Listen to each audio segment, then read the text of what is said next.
अस्सलाम वालेकुम प्यारे दोस्तों, मैं अब्दुल वाहिद यूट्यूब पंजाबी चैनल पंजाबी दिवा थोड़ी खिदमत हाज़र हाँ। अज मैं थानू दो चार शेर सुनावांगा। लिखिया कि मैं हुंदा ते रात हुंदी, मैं हुंदा ते रात हुंदी, मेरी अक्सर दिल नाल बात हुंदी, तू ऐना क्यों उन्हूं चाहुंदा है, फिर अखियां विच बरसात हुंदी।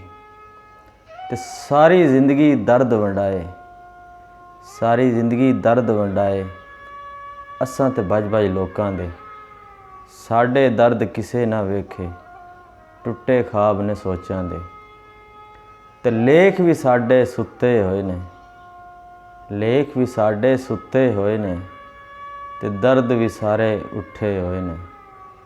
दूर तिकर कोई दिसदा कोई नहीं, ते संगी वाहिद रुठे होए ने।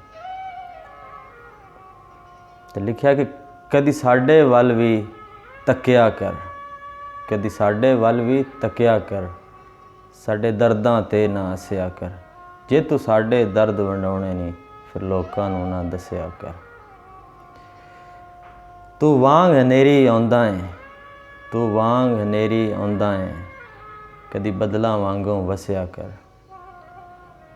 कानूं रोज़ लड़ाइयां पाउंदा है, कानूं रोज़ लड़ाइयां पाउंदा है, कदी लड़ के यारा रसिया कर।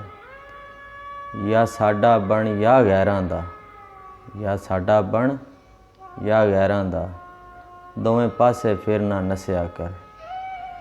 चुप चुप तू वाहिद रहिंदा है, चुप चुप तू वाहिद रहिंदा है, कदी दिल दीयां गल्लां दसिया कर, कदी साडे वल भी तकिया कर, साडे दर्दां ते ना हसिया कर। जे तू साडे दर्द वंडाउणे नहीं, फिर लोकां नूं ना दसिया कर। अस्सलाम वालेकुम रहमतुल्लाह।